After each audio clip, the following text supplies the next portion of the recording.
I was listening to that introduction. I kept waiting to. I was like, I thought I was speaking today. I wasn't expecting that, and so thank you so much for that. Just a little bit about me. For those of you who this is a new face or first time that we've had a chance to meet, I grew up. I call home Mountain City. My dad was a preacher. My mom was a teaching principal at one of the rural elementary schools there, and was raised. I have a younger brother, and we were raised to believe that the purpose in our lives is to have an impact on the lives of others. And so with that, was drawn to education, and got to see my mom do that from a close perspective, and she was the early influence on my life for getting into education and administration. Have served in Northeast Tennessee while I grew up in Mountain City. The furthest west we took 1 year, went to South Carolina and worked there, and family health drew us back, but we came back to Morristown, and so I've spent my entire career in Northeast Tennessee and call this home, and just want to see success for all here in Northeast Tennessee.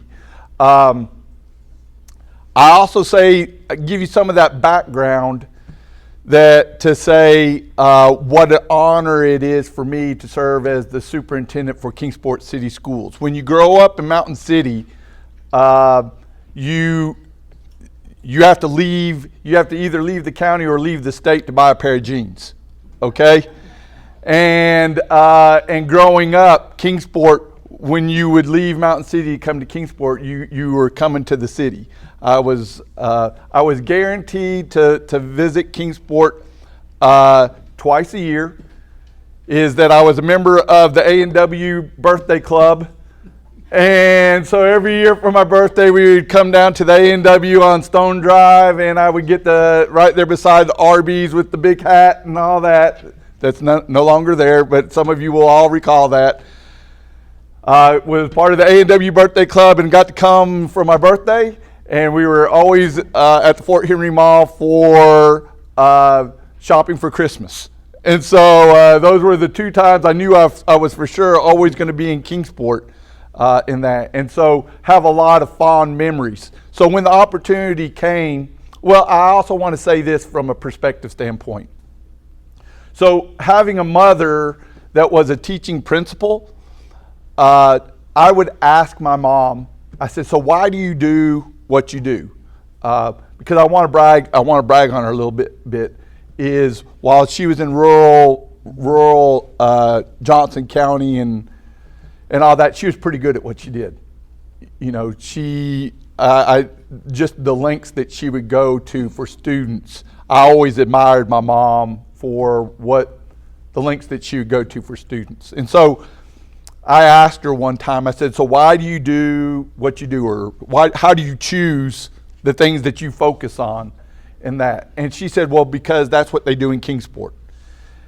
And so that framed my perspective of the Kingsport City Schools from an early age.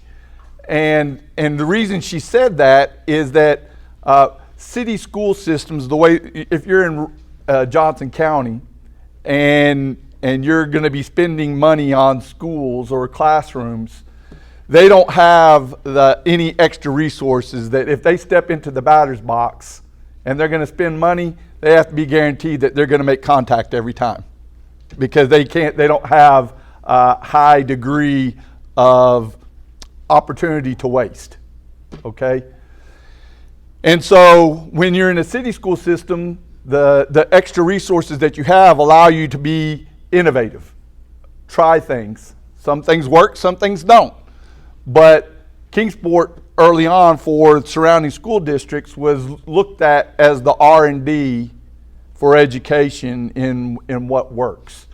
And so the surrounding school districts would look at that, and those would be the things that they would focus. What got worked out here is what got replicated in our surrounding districts, okay?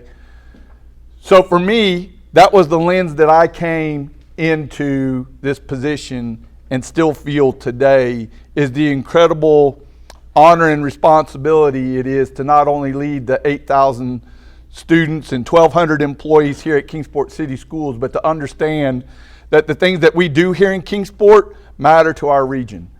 It's not the 8,000 students that we impact, it's the 80,000 students that go from Morristown to Mountain City. And those are rough numbers, but there's about 80,000 students from Morristown to Mountain City that make up the 17 school districts in the First Tennessee region. I also serve as the chair of that group, have for the past 3-4 years. And I would say that that group is functioning together better than at any point in time that I've seen. And I would say that if there was any good thing that came out of the pandemic is that group of superintendents, we met weekly to discuss what the challenges were that any one of us was experiencing and come up with the best decision for how to solve that problem, either for that person or if that was a unique problem, how do we help solve that problem? And if that problem was something that applied to all of us, how do we come to a collective body of knowledge for how to move the needle on that? And so we became very tight over the course of this past year as we met weekly and we're committed to the success of each other. It's interesting how it's the experiences that you journey through together that bond you tighter and tighter. And so with that said, that kind of gives you some context and background for me in stepping into this. So for Kingsport City Schools, just a little bit about us. I'm probably going to flip through some things really quickly at the beginning here. We are going through a strategic planning process right now. A lot of the things that you see as mission vision will be changing here in the very near future. We've hired a consultant to take us through a process where we've involved community, parents, students, teachers, administrators, as many people as we can to speak into what is it that we want to be focusing on in the next 5 years? Where do we want to be 5 years from now? Because I think it's really important. I think that the history is going to tell a story 5 years from now is because we're writing history right now. We're coming out of a pandemic.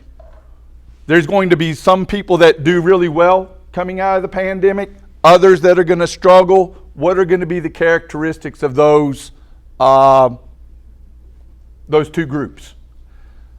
I believe one of the characteristics will be a focused plan of what you are trying to accomplish in the next 3 to 5 years.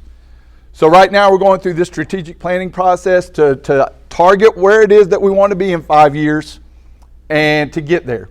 So the reason I'm flipping through some of these is this is not what it's going to be probably even 2 months from now, okay? But these are some of our guiding tenets, goals. We'll be replacing a lot of those as we go through, and some of them will stay same. I mean, it's not that we are throwing out the baby with the bathwater. Is what do we need to refocus on, and what are things that we can put down for right now. So this is the part to try to give some perspective. If you don't have any kids in the school system, is that this is what our demographics look like this year. And so with that, we have current enrollment, nearly 7,800 students in our school system. That's up just about 20-30 students. Not huge numbers currently, but we're not down, which is what you're going to hear some narratives around surrounding school districts and things of that nature. But we're at about 7,800 students. Dobbins-Bennett has 2,400 students. Middle schools, 1,700, about 3,400 in elementary, and 150 at the Palmer Early Learning Center. Okay? With that, we also have 600, we round numbers, so we talk about 600 teachers and administrators, about 600 support staff full-time, and 154 part-time. In pre-K through 12, we have about 35% economically disadvantaged. What I would tell you is the way that that's calculated compared to when you probably had kids in school is that you would fill out a you would fill out a form, and the reason I'm specifying this is that there was a period in time where that looked like we were at 50% or higher. We don't have fewer economically disadvantaged students. It's the way that it's calculated now. Is that nobody fills out a form anymore for free and reduced lunch. You get that determined by if you're receiving TANF funds, if you're on food stamps or things of that nature. Those are all direct service qualifications. So that's how that's calculated. So we're still at about 50%. So for when we apply for grants nationally, there's a multiplier that the state gives us to calculate that, which makes it about 50% free and reduced lunch that we have in our school system. We have 1.2% of our enrollment are English language learners. I think it would be very easy to think of that just as being Spanish. That's not just Spanish. That would also include Japanese. That would include German. That would also include, I'm forgetting the next one off the top of my head. But there's a couple different languages that are represented in that population. And then we have about 17% of our students with disabilities. You can see our demographic breakdown by ethnicity. So with that, we've been able to accomplish over the past couple of years some great achievements there. I'm going to step back so that I can see a couple of those. Those are some things that are annual. We annually, Dobyns-Bennett annually ranks in the top high schools, in the top 10% of high schools in the country on U.S. News and Newsweek, Washington Post. Those are always put up annually, and Dobyns-Bennett always ranks in there. One of the things that was really neat is last year we earned the best communities of music education by the Music Foundation, and so that was a good distinction right there. Some academic achievements. For this would have been for last year. 94% graduation rate. State average was 89. ACT test scores, you can see. Our goal we have as a goal is to get to 23. There's been times historically where we've been like at a 22.8 or like a 21.9. That score, that composite score of a 22 is up from the year before, but we still have shooting for a goal of getting to 23. Dr. Moorhouse? Yes. What students take the ACT? Is that all? All students, so to graduate high school now, so and I thank you for that question, because that's a little bit different than if you had a student in high school at any point in time, is that it used to only be, when I was in high school, that the only people that took the ACT were as if you intended to go to college, okay? Now, every student that graduates has to take either the ACT or the SAT, okay? So that's representative of the entire student body, okay? If you don't take it now, I will also put one more caveat in that is because of our percentage of special ed students, if if that's in your IEP, you're not intending to go on to college or things of that nature, you don't have to take it in that category. So it won't ever be 100%. There will be a certain population that won't be in that, but it's 90+% of our seniors are taking the ACT, okay? Advanced placement, this is a metric that's used by U.S. News and World Report, Newsweek, and all those as a quality indicator, quality measurement indicator, and so students that typically score a 3 or higher is what's considered a passing score. Is out of 5. There's 5 levels. If you score a 3 or higher, it's considered a passing score.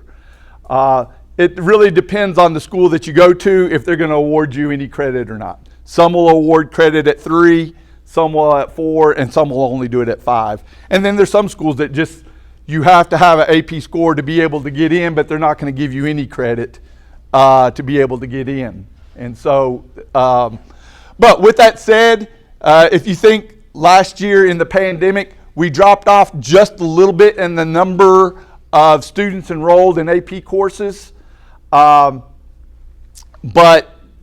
not significantly in that. I would also say the number of exams taken stayed pretty much on par with what we have been doing in the past. And again, this is in the middle of a pandemic and everything, and I'm particularly, these numbers look normal, and I'm proud of the fact that they look normal in what was not a normal year, okay? Well, that's what makes it even better, is that it looks not really different, and that's a good thing from that standpoint.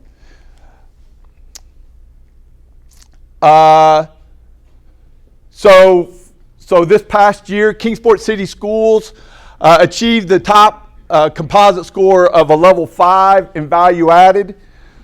So what that means is our students grew by more than a year. We know that there was some dip. The last time we had stable test data was 18-19 school year, okay? That was the last time that there was some stable test data. 1920, there wasn't a test. 2021, last year, was the first time that they had taken a test from the state. In looking at from 18-19 where they were supposed to be and where they were in 2021 is what that growth was based off of. What I would tell you is what impact did we see from this past year is we did see a dip in achievement just a little bit. We saw scores go down, but what we saw was that where we ranked in the state went up. So what that means is that, yes, students in Kingsport, families in Kingsport were impacted by the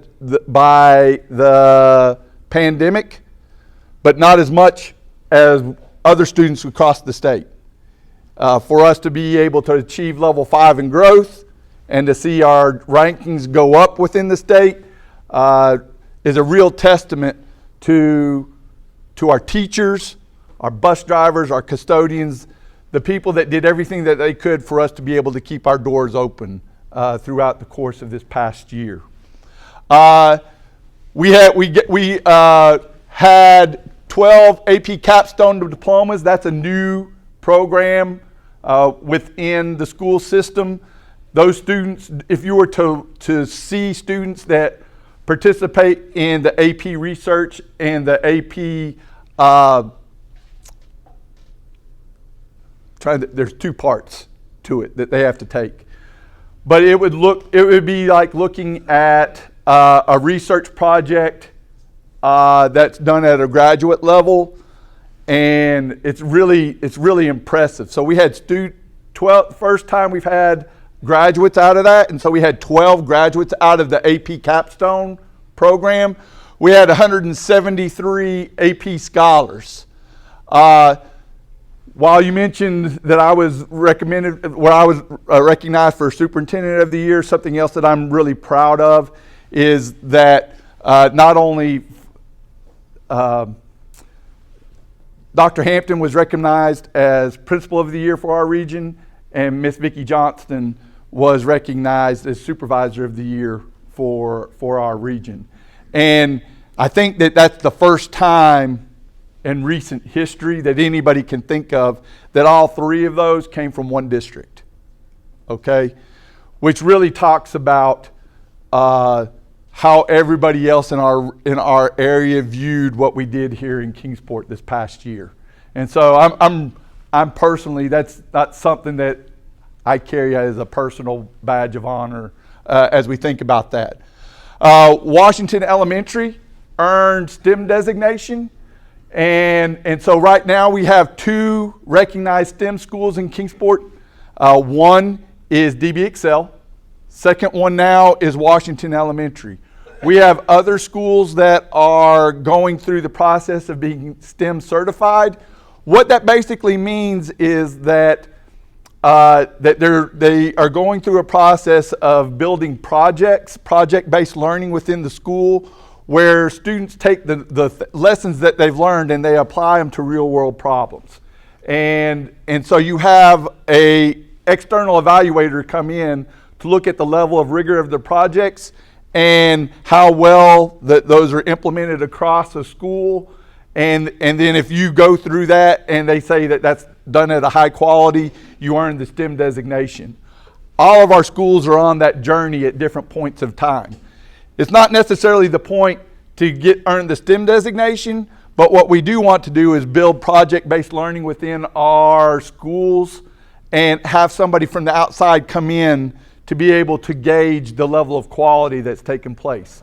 Because we all know that what does it mean to be educated? Is it when you score a certain score on a test? Or is it when you can take that learning and apply it in a real life setting? And it's trying to take it to that next level. Is that we have lots of students, what we don't want to have a lot of students that know how to do a test, but don't know how to do life. And so we're trying to take it to that next step. We also have, we're the only district in the state of Tennessee to have Jackson and Johnson Elementary are Leader in Me Lighthouse schools. If you get a chance to visit any one of those to see what that looks like, that's really, really impressive to see kids when you walk into the classroom, somebody will come greet you, introduce themselves, and tell you what's going on in the classroom. And so to see that in action is incredibly impressive. Wish we could do that at all schools because it's an expensive program to be a part of. But they've got community partners in those 2 schools that help to pay for that. And we're really excited to see that. But we're the only school system in the state of Tennessee to have 2 schools that are lighthouse status, which means top level within their organization for implementation. You can see the list through those things. I'm trying to be conscious of time. Other things, the work ethic diplomas, I'm not going to go too far into some of these things because I know you have Bo Shadden coming next week. Is that right? Right. Bo Shadden's coming next week, and I don't want to steal his thunder, but what's going on in CTE is amazing, okay? And so I would tell you that of the things that we've tried to accomplish in the last 2 or 3 years has been many school districts talk about have to make a decision. Are you going to be an academic school or are you going to be focused on CTE and workforce development? And because of the resources that are required to do that. We get to be one of those, we get to be a school district where it's not an either or, it's an and. That you can do both. And as a district, we can offer both at a very high level and value both at a very high level.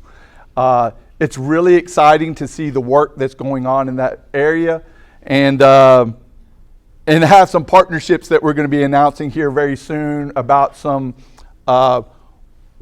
work-based learning opportunities that our students are going to be able to take part in, internships, internship programs that you would typically think about as college level, those being at the high school level. And so we're really, and again, I'm not trying to go too far. I don't want to steal Bo's thunder, but you can see there that some academic achievements, educating the whole child, just opportunities that we have that are unique to Kingsport. Lots of schools have a band. Nobody has a band like we have a band. Okay? Lots of people have a band. Nobody has a band like ours. Okay? And I don't think I have to expand on that. What makes it unique is that lots of people have a band, but most people don't have an orchestra. Again, it's not lots of people make an either or decision. Very few people have an and. So we have band and orchestra. We also have robotics teams at our high schools. Also Lego League teams, which are pre-robotics, that are at all of our elementaries and at our middle schools. And so those are great opportunities that exist. And I want to point out, this isn't 10th in the Tennessee. That's 10th in the world. Okay? 10th in the world. World competition. And you have to also understand, a couple years ago, we had the International Underwater Robotics Championship here in Kingsport. We had teams from all over the world here in Kingsport to compete in underwater robotics. Air Force JROTC, fantastic program, great leadership opportunities that are provided there. They are in the top 25 of units across the nation. I think it's 12 years in a row that they've earned that distinction. Athletics, historically, number one in wins in the nation. Number one wins in the nation in baseball. Football, number 2 wins in Tennessee. Softball, we have the all-time winningest coach. We had state championship performances in girls tennis, golf, and wrestling this past year. As we think about the STEM vision for the district, and we talk about some of these things that I've talked about, that has led to the creation of the STEM Center there at Dobbins-Bennett High School. Sometime when you have an opportunity to walk through that space, it's just absolutely incredible.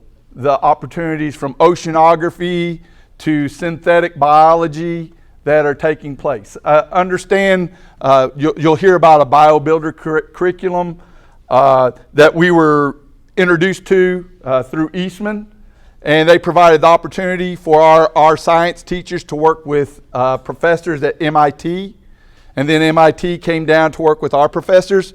To my knowledge, they still say that we're the only high school in the country that has been able to embed the synthetic biology curriculum inside our regular biology course. It is not an advanced placement course.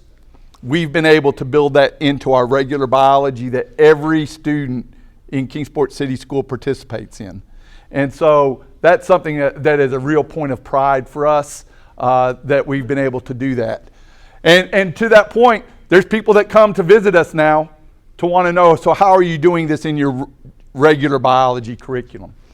But just the robotics team, they have a gym or a space inside the STEM Center, and just the opportunities that exist there. It's really incredibly inspiring.